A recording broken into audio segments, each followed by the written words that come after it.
May we continue with what we were talking about yesterday morning.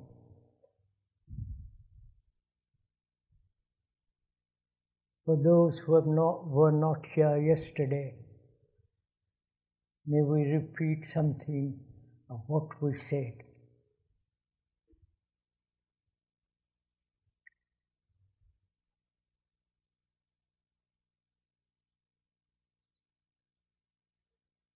We were saying yesterday morning how the world is broken up, divided through nationalism, which is really a form of tribalism. How religions have divided man with their dogmas, with their beliefs, with their superstitions, illusions. How human beings have created sects.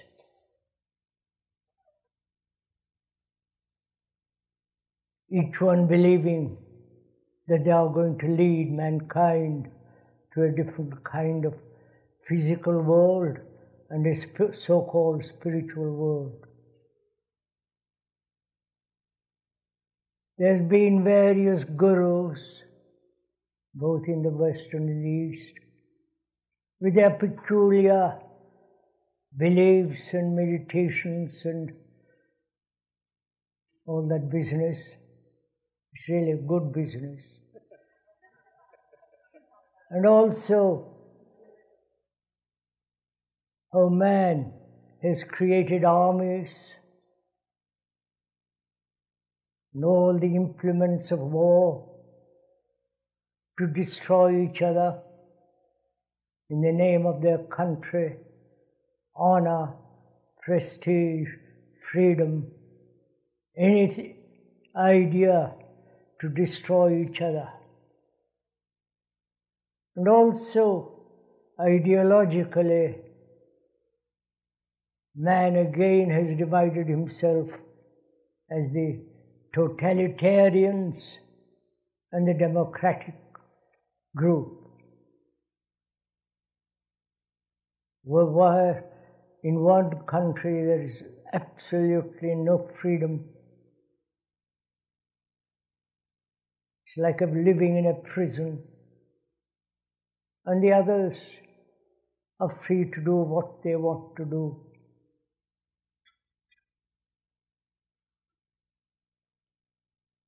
And also, man has divided himself with his beliefs. Take in this little valley, if you observe or if you have gone around, there are so many little sects, so many different congregations, different beliefs, different ideals, different prejudices, bias, and so on.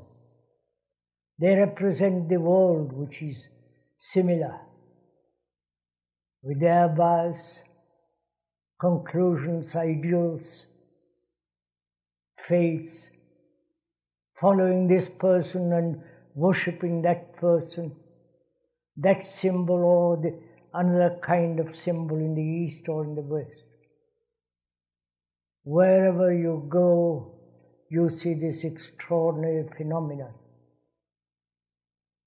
that man, throughout his life, has broken not only the earth, the American earth, the English earth, the French and the Russian and the Asiatic world. Whatever he has touched has brought about misery. And also technologically, he has brought about great benefits. Technologically also, he's created wars. And so we were saying yesterday, the scientists have not helped man. It has helped him technologically. But also he has helped to bring to further wars. The atomic bomb and the conventional war. So that scientists have not basically, fundamentally brought about a mutation in man's conditioning.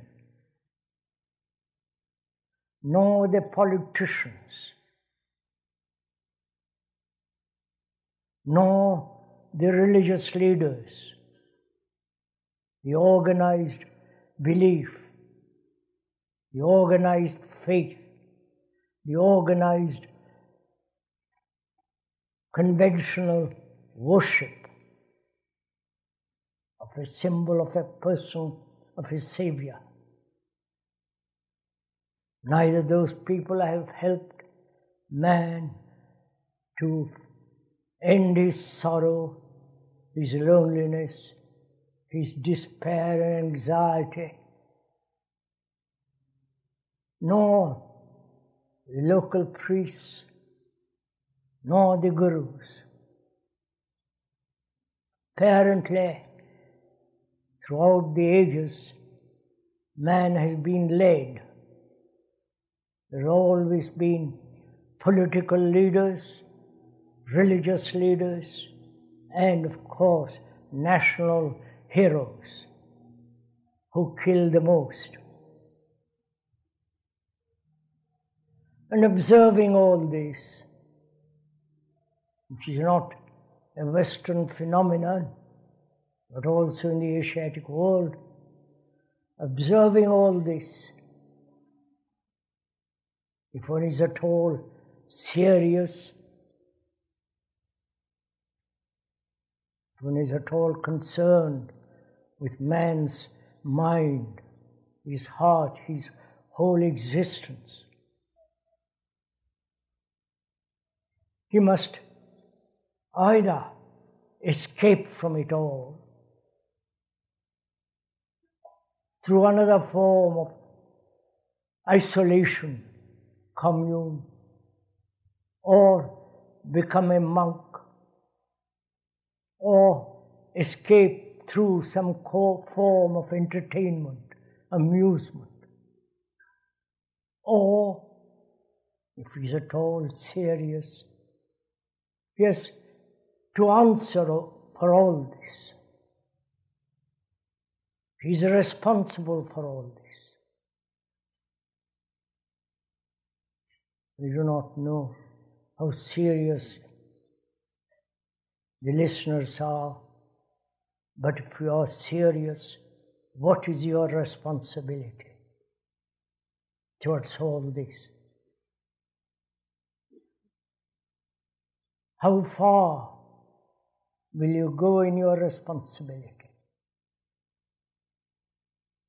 How deeply, how widely?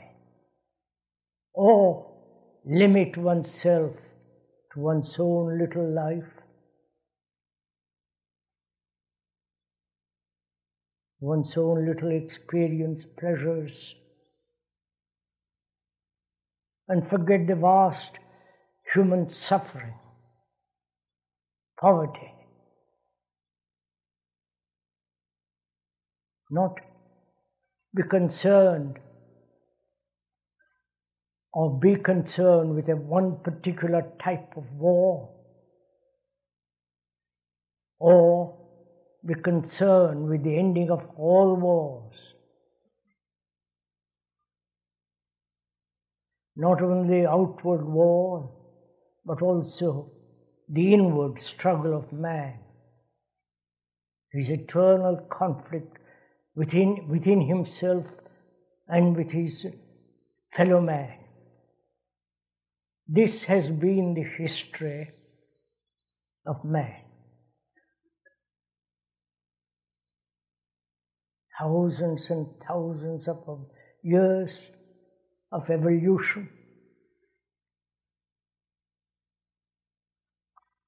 man still remains as he was, slightly probably, little modified, but basically he's cruel, violent, antagonistic, competitive, and so on. And as we were saying yesterday also,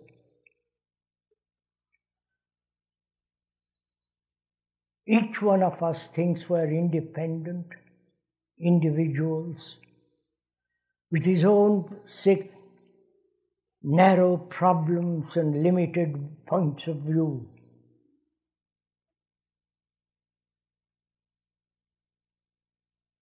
But when one begins to inquire deeply, as we are doing now, and I hope we can do this together,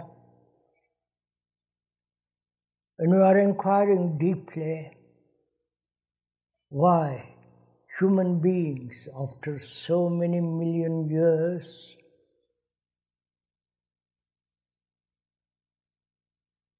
why have we become like this? Divided, fragmented, contradictory, confused, everlastingly seeking pleasure, never ending his sorrow, never comprehending his relationship to the world and to each other. Why there is this infinite conflict between man and man. We were saying also yesterday morning that our consciousness, that is what you are, what you think, what you feel, your reactions, your beliefs, your conclusions, your experiences, your knowledge, your fears, anxieties, loneliness, despair and sorrow, and the fear of death is common to all mankind. Wherever you go, man is conditioned to this state. Wherever you live, whether in the affluent society or in some poor village, in a hamlet, far from civilization, there too man suffers, is desperately lonely, anxious, insecure, like the rest of the mankind. As we were saying also, seeing this, one begins to question whether there is individuality at all, or there is only humanity and you are humanity. Essentially, deeply, you are the rest of mankind. But unfortunately, we have been educated, conditioned, both religiously and environmentally, educated to the idea that we are separate individuals, each one seeking his own particular salvation, particular happiness, particular enjoyment of life. And this has given great sense of freedom, each one doing what he wants to do. that is choice. He thinks he's free because he can choose. But the movement of choice is in the same field, from one corner to another.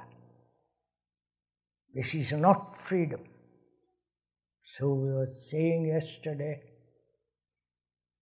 our consciousness, which is our human daily existence, is the rest of humanity. And that consciousness in itself is contradictory, in itself broken up, fragmented.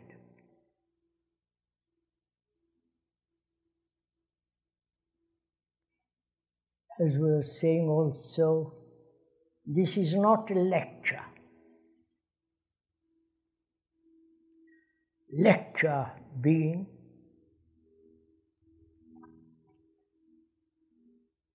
talking about a particular subject in view of giving further information about that subject. This, in that sense, this is not a lecture, but we are thinking together, if that's at all possible.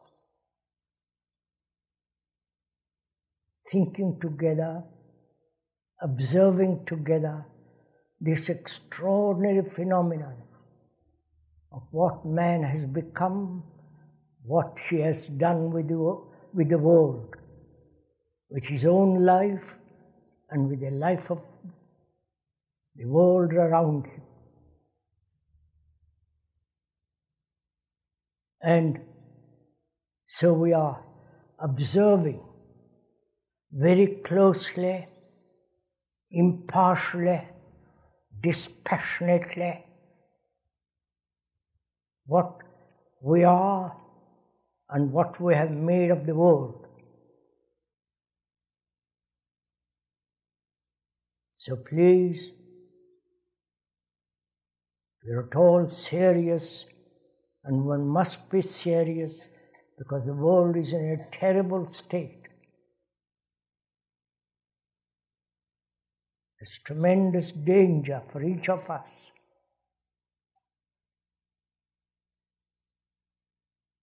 And so we are thinking together, observing together, not agreeing together.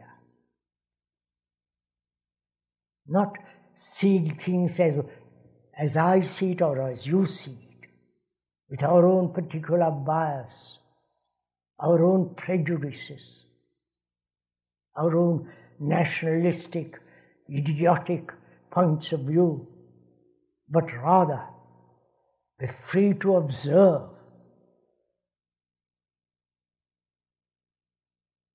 Free to observe implies not to have any bias, to see exactly what's going on outwardly. If we do not see that accurately, then we'll not be able to relate ourselves to that accurately, precisely. If one observes clearly, without any motive, without any direction, just to observe like you observe.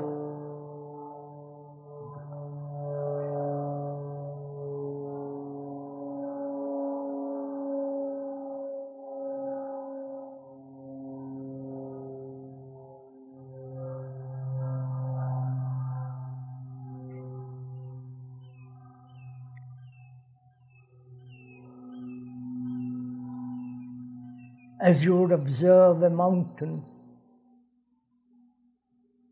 it is there. majestic, silent, immovable.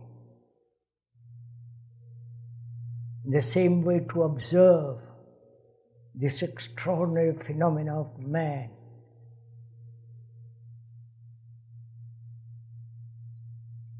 So we are together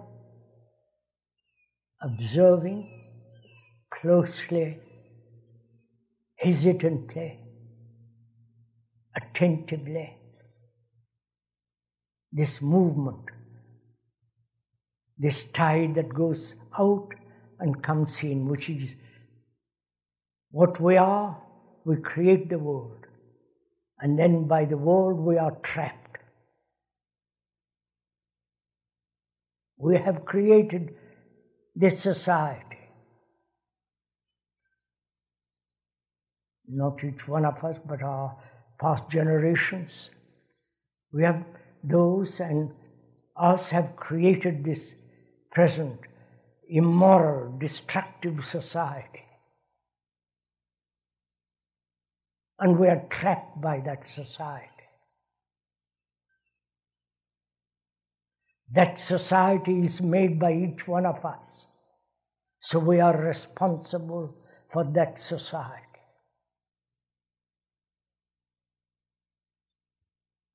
Whether it is possible not to change society, but is it possible to radically, deeply transform our conditioning, which is understand deeply our consciousness, which is what we are. Is it possible to transform not into something, but to change, bring about a mutation in the very structure and nature of our consciousness?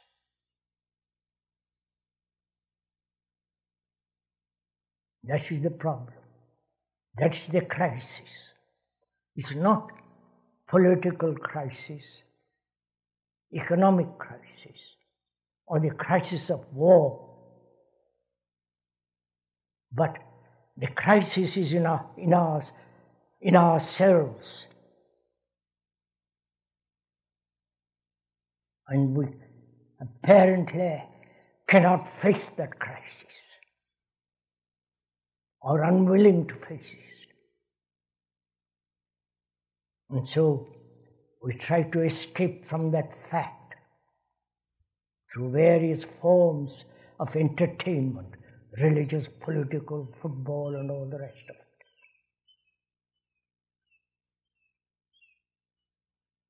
Also, as we were saying yesterday morning, the content of our consciousness, the content being what you think, what you feel, your reactions, your longings, your despairs, your pleasures, your depressions, your faith, your dogmas, your sorrow, your beliefs, your desperate loneliness, and the fear of ultimate death. Possess all that's your consciousness. That's what you are. And we are asking together whether that the content can the content end? That is, the conditioning of human mind, human existence, can that be transformed? So we took yesterday the whole question of belief, which is part of our consciousness, the ideals, the faiths that divide man against man, the totalitarian ideology and the democratic ideology, the Catholic ideology and the Protestant ideology. Their belief, their dogmas, their violence, as the same in the Asiatic world. That's part of our consciousness, as nationalism is part of our tribal consciousness. Whether that belief can end totally, completely, having no belief ideals at all, but actually face facts as they are, not as they should be.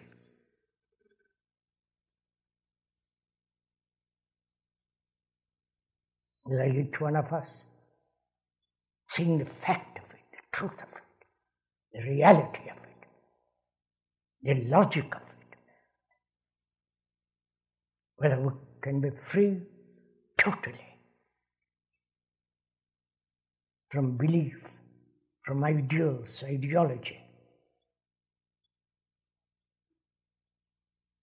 This requires a great deal of investigation, attention, energy to find out how our minds are crippled with beliefs and ideologies.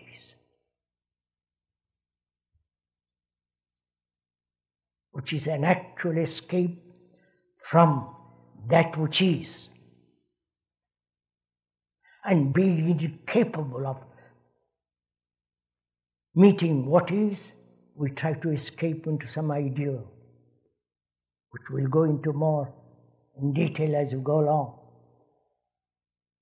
And also we took yesterday this question of hurt, psychological, inward hurt of human beings. How each one of us, from childhood till we die, we're always hurt by something or other.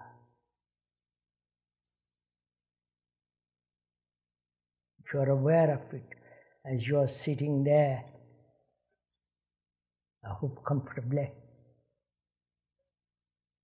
whether one is aware that one is hurt.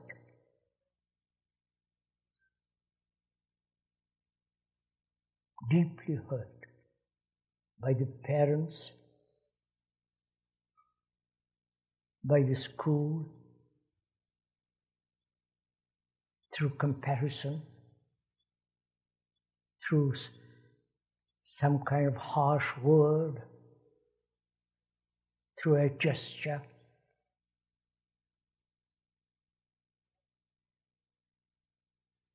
And as we grow older, we carry that hurt consciously or unconsciously, deeply. And the consequences of that hurt are incredibly complex. Because when one is hurt, one is afraid of getting more hurt. And the action from that hurt are either neurotic, defensive, and to defend oneself further from being hurt, and therefore fear involved in that hurt. That's part of our consciousness. As we said, that hurt is the image we have built about oneself. Each one has an image about himself. Various types of masks, various qualities and variety of images he has himself, built himself, or society has made him, has given him the images. It is one of these images that gets hurt. The image is me. The image is not different from me. We went into that yesterday. So whether it's possible to be totally, completely free from all hurts, never to be hurt, then only the mind can flower. Then only there can be proper human relationship with each other. So it's very important to find out whether it is possible to be entirely free of an image about oneself. And it is that image that gets hurt. We went into it somewhat in detail yesterday. So we should also go into the examination of further content of one's consciousness. That is, relationship with our fellow man, relationship with another, relationship with the most intimate person. In that relationship, as one observes in daily life, there is a great deal of conflict. There's a great deal of struggle, unhappiness, ultimately ending in divorce and finding another and beginning the same song again. This perpetual conflict between man and man, between man and woman. Why? We accept this conflict. Or, if we do not accept it and want to find a solution for it, we go to the professionals to help us. The psychologists, the priest, some authority, some specialist that will help us to get over our particular conflict with another. And apparently, as one observes, if you have also observed, this conflict doesn't end. You may cover it over. You may run away from it. You may somehow forget it and accept it. But there is the conflict inwardly in our relationship with all human beings, however intimate, however distant. We've never asked why. Whether that conflict between human beings, intimate or otherwise, can ever end. This is an important question to ask, because all life is a relationship. Whether you live in a monastery or in a commune, or live by yourself in a little flat, you're still related. Life is a movement in relationship. And in that movement there is apparently a great deal of conflict and misery. This is part of our consciousness, submerged or on the surface.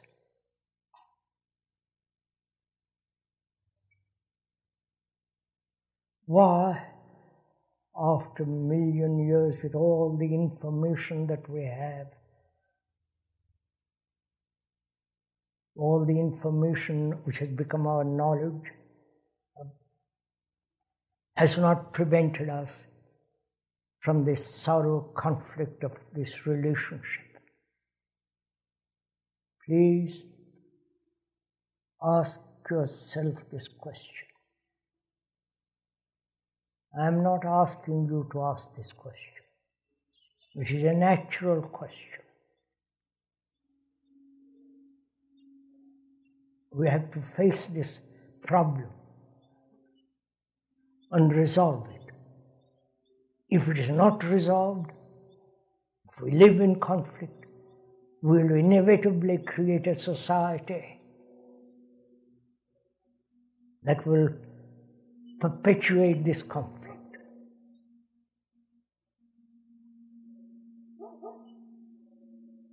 So please be serious, if you will, with regard to this question,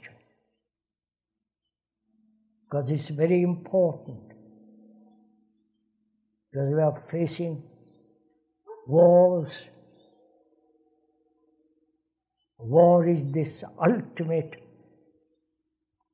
result of our endings, conflict within ourselves, conflict with our most intimate persons. So this is a very serious question which one must find an answer and resolve it. It's not an academic question, a theoretical question. It's a human question in which we are all involved every day of our life. Why we live in conflict with our neighbor,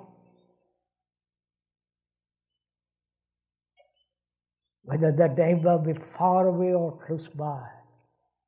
Why we have this struggle, this conflict between man and woman. Various forms of struggle, sexual, the struggle of each one pursuing his own desire, his own ambition, his own fulfillment or her fulfillment, each one trying to become something different from each other.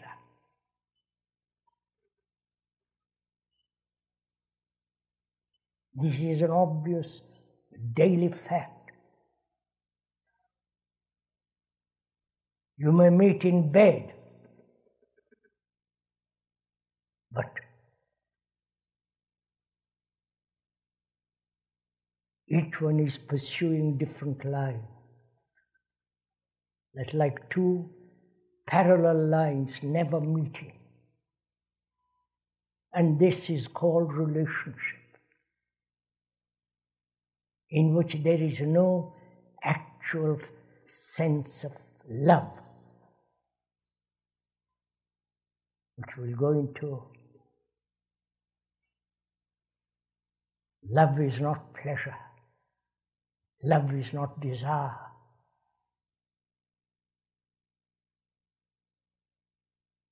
Love is not seeking fulfillment. But we have made our relationship with each other a sense of fulfillment, pleasure, something to be desired, and so on. So why do human beings, so technologically intelligent, such extraordinary capacity and energy, why human beings have not solved this most essential question, problem?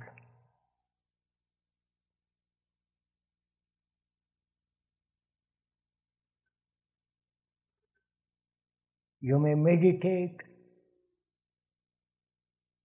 You may seek enlightenment.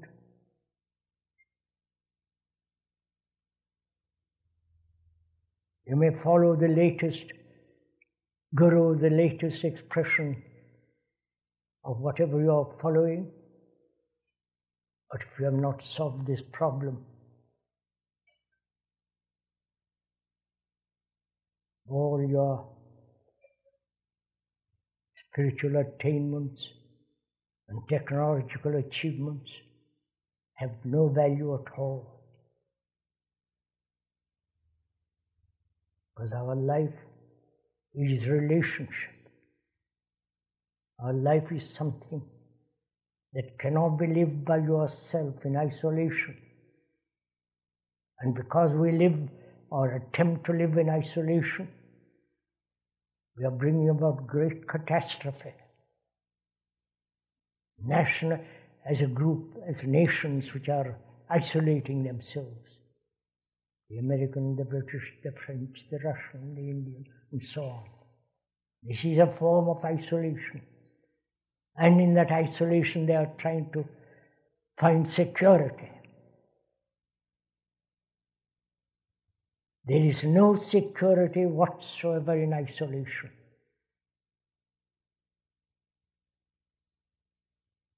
Because ultimately that is, human beings are being destroyed. Similarly,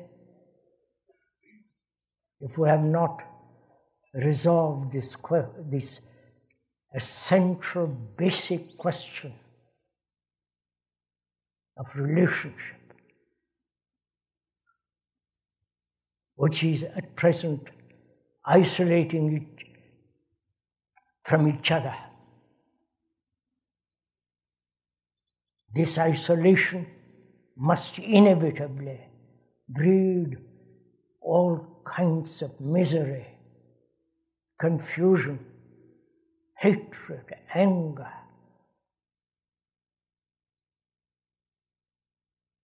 So is it possible to have a relationship in which there is no conflict whatsoever?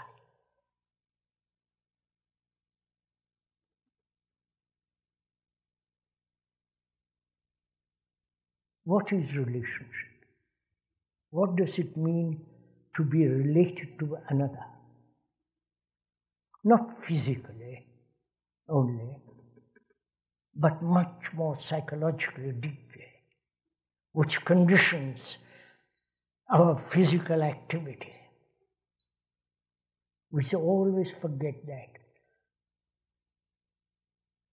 that we want to improve the environment as society, and we do all kinds of legislative laws and so on, so on, so on. We never realized that psychologically, if we are not clear what we do, will bring about a rotten society. Psychologically is more important to transform what our own conflicts, not end merely the outward conflict. I hope we understand this deeply. The psychological conflicts will inevitably produce world conflict. But we are trying to change the outward structure without fundamentally, psychologically, if I may use that word which is so abused, spiritually. If there is no fundamental, basic transformation of the psyche, do what you will outwardly. What you have done outwardly will always be overcome by the psyche. As you've seen in the recent revolution of the communists,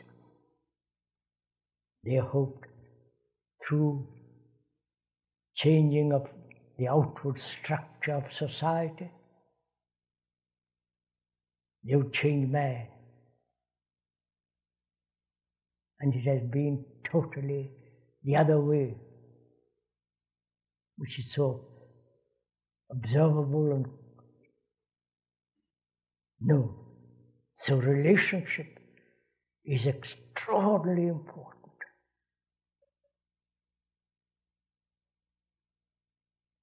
And why is there this division between man, woman, between himself, within himself, and with his neighbor? The whole process of relationship.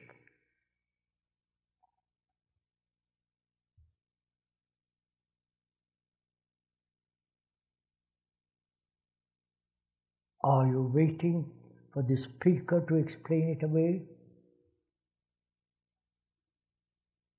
Why we live in conflict with each other, man, woman, and so on? Or we are together observing this phenomenon. Observing, not trying to resolve it. To observe first. And to understand how to observe. Not how to resolve the problem. Yes? There is the problem. I'm not married. Suppose I'm married. I have a wife. I am pursuing my own desires, my own ambition, my own success, and so on. And she's also doing the same thing in a different form. And we may have sex and all that, children. But we two are separate entities pursuing our own goals, our own ways, our own fulfillment, our own doing our own thing, as you call it.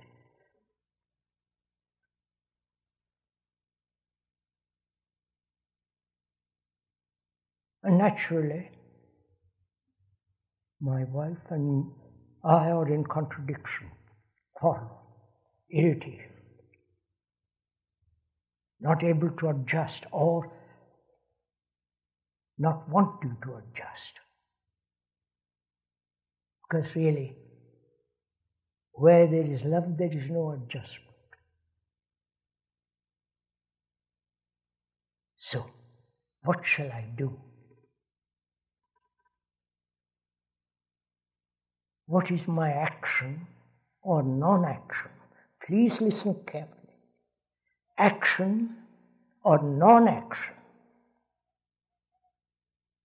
Because non-action will be far more important than action.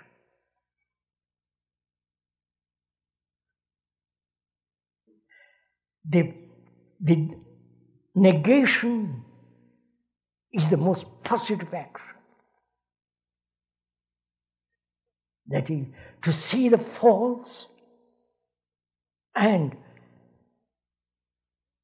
see the truth in the false is to end the false, just to observe. But we're also eager to act, to do something about it. I am my wife and I quarrel, we disagree, all the rest of the ugly business that goes on. You are probably much more aware of it than I am.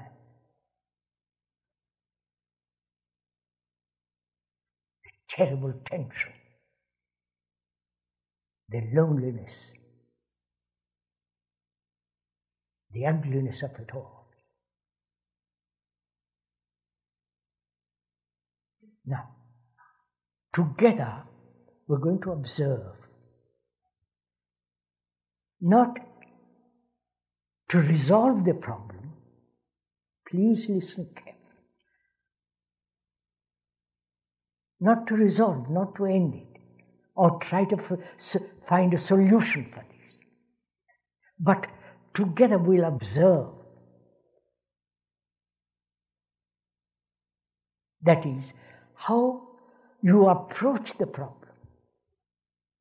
That is, how you look at the problem. You know, the approach is far more important than the problem itself. Indeed. If I am frightened of losing my wife, or, business, I don't have to go into details of all that. My approach then is conditioned by my fear. And the solution then of the problem is conditioned by my fear. So it is not resolved. You understand? So the approach matters far more than the problem itself. If we could understand this one simple thing. So we are always concerned with the problem, the complexity of it, the analysis of the problem. Our mind is directed to the solution of the problem. We are saying, the speaker is saying, don't bother with the solution, but how you approach, how you come close to the problem, how you observe the problem is much more important than the problem itself. Have you got this? Even intellectually see this, verbally. That the solution is not important.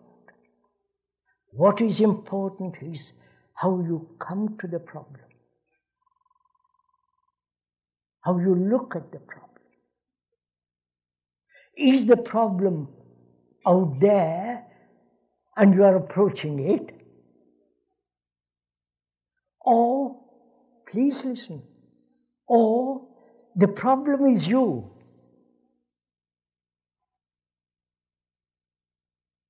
You understand? I won't go into that for the moment, but that leads us somewhere else. So as we are saying, the approach to the problem is all important. Right? Can we move from there? You are moving, not I am not moving.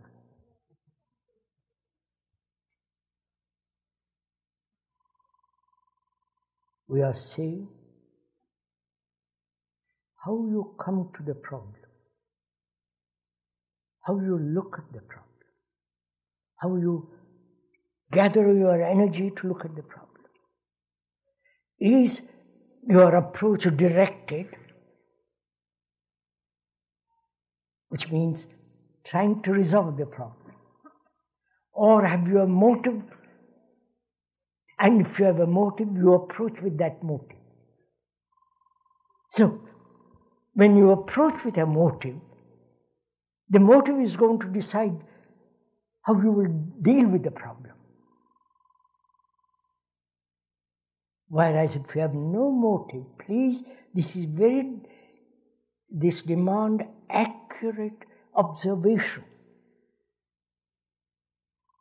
When you have no motive and therefore no direction, then you are observing the problem purely, without any bias, without any discoloration. You are just observing it. Right? Are we doing this now as we go along? Please, this is not a game we are playing. It's not an intellectual amusement Sunday morning. This is very, very serious. Because life is relationship. If we don't understand that relationship, then we create havoc in the world. We destroy our children. We destroy each other, which we are doing now, through competition, through wars, through all the horrors that man is doing.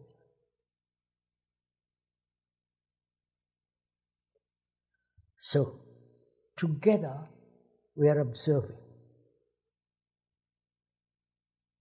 Why human beings cannot live at peace with each other. That is the fact. That's an accurate statement, not exaggerated. And our approach to it is either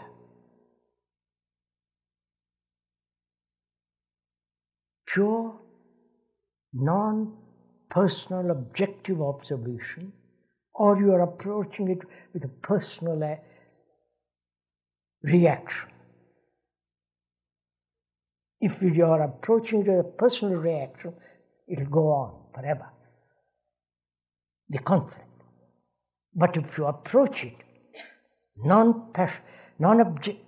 objectively, dispassionately, without any direction, you understand? What is then the state of your mind? Please follow this. What is then the state of your mind which looks at the problem? Is that right? You understood this? Have you understood somebody? There is.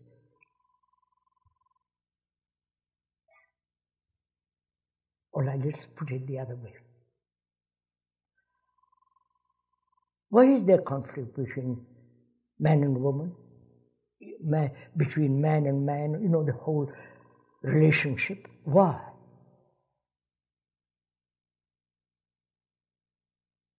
Look at it, please. Answer it yourself.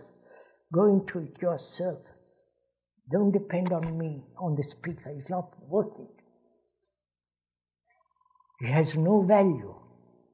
It's just a verbal entity, a telephone. But you have to find the answer. Why? Is it we're observing together? So you're not learning it from the speaker.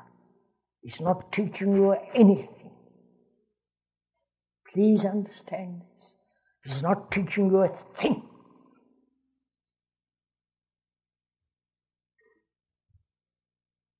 Therefore, you are not his followers. He's not your authority. He's not your guru. They've all led you astray because they've never been able to solve this problem or never tackle this problem.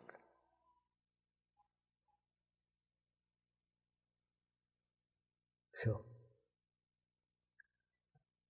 in observing together, we're going to discover why this conflict exists, whether it's possible to end completely, not theoretically, not for a day,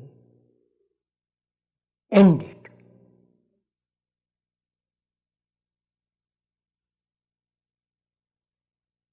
This conflict exists, must exist. I don't want to tell you because it becomes so silly. If I tell you, you will say, yes, that's quite right. And then you are back in the... It isn't something that you yourself have discovered. You know what happens when you discover something for yourself? Psychologically, you have immense energy.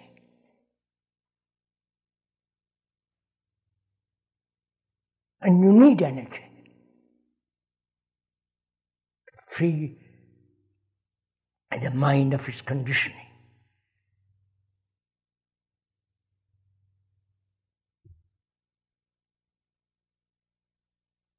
I quarrel with my wife, if I have one, or with a girlfriend, whatever it is. I quarrel with her.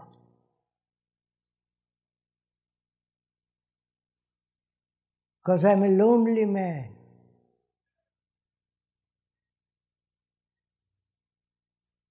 I want to possess her. I want to depend on her. I want her comfort, her encouragement, her companionship. I want to have somebody who will tell me that I'm marvelous. So I'm building an image about her.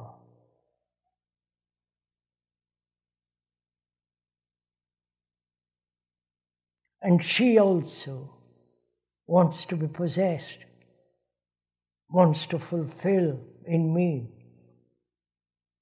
sexually, wants me to be something different from what I am. So there is this. Each one living it maybe for a week or a day or years, have built an image which becomes knowledge. Follow this, please follow this. Knowledge about each other.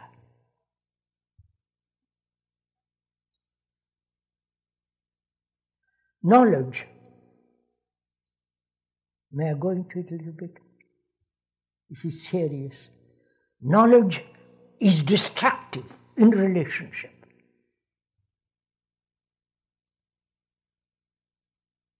Right? If you once understand this, I say, I know my wife because I've lived with her.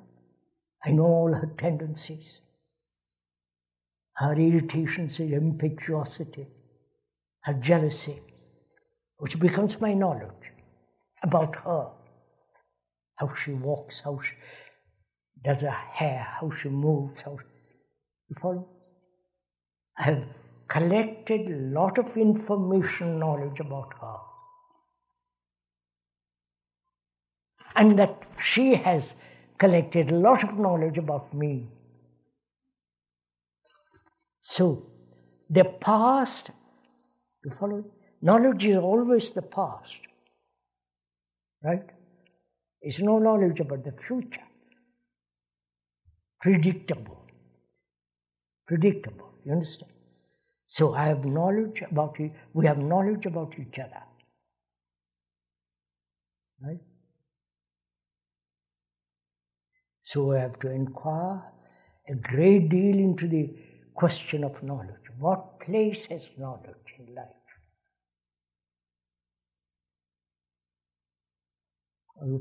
Are we together in this observation?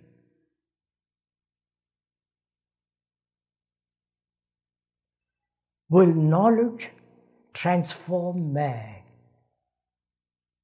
What place has knowledge in the mutation or in the ending of conditioning? This is conditioning. I have conditioned, I have conditioned through knowledge her, and she has conditioned me through knowledge. You following all this? We are together in this. We are observing together. Please, I am not teaching you. You are observing with all your energy, with your capacity to see this fact. That where there is knowledge in relationship, there must be conflict. I must have knowledge how to drive a car, how to write a sentence, how to speak English or French or whatever language it is. Or I must have technological knowledge. If I'm a good carpenter, I must have knowledge about the wood tools I use and so on. But in relationship with my wife, or with a friend, whatever it is. That knowledge which I have gathered together, put together through constant irritation, constant separation, ambitions, this knowledge which I have acquired, that knowledge is going to prevent actual relationship with another. Right? Is this a fact? Or is this merely a supposition, a theory, an idea? An idea is an abstraction of a fact. The word idea, Greek, means to observe, to see, to come very close to perception. Not make an abstraction of an idea.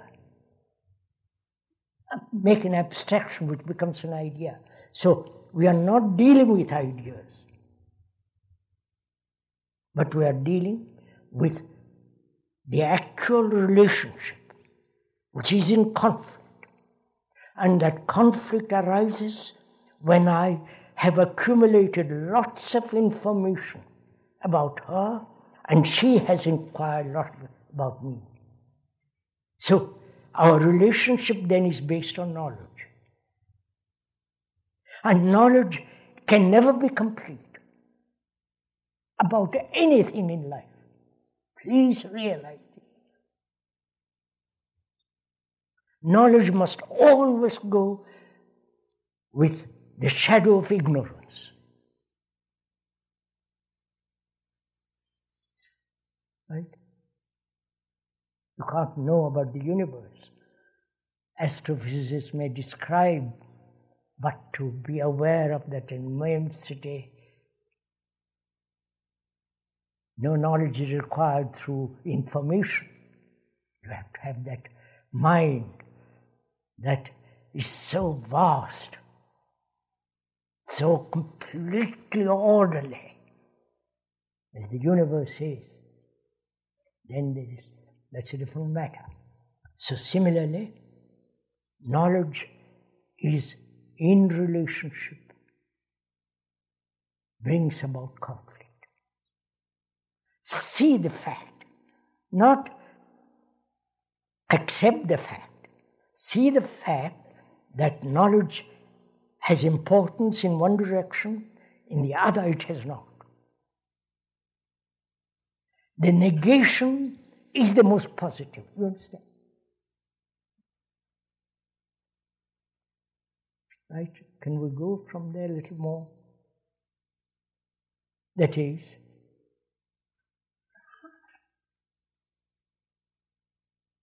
do we exercise will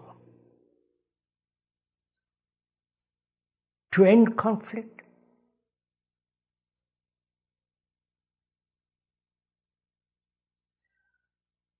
That is, to inquire whether will, that is positive action,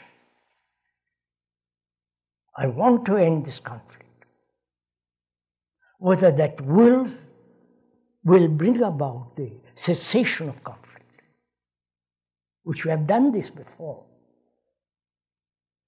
So, it's very important to understand the place of knowledge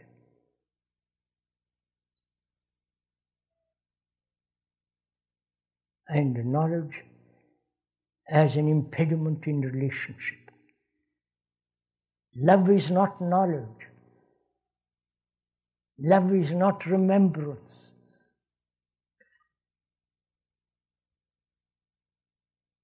When there is no knowledge about her, I look upon her and she as a fresh, new human being, each day new. You know what it does? People don't know anything about all this. You're too learned, you're full of book knowledge, what other people have said. And that's why this becomes so awfully difficult to comprehend, a very simple thing like this.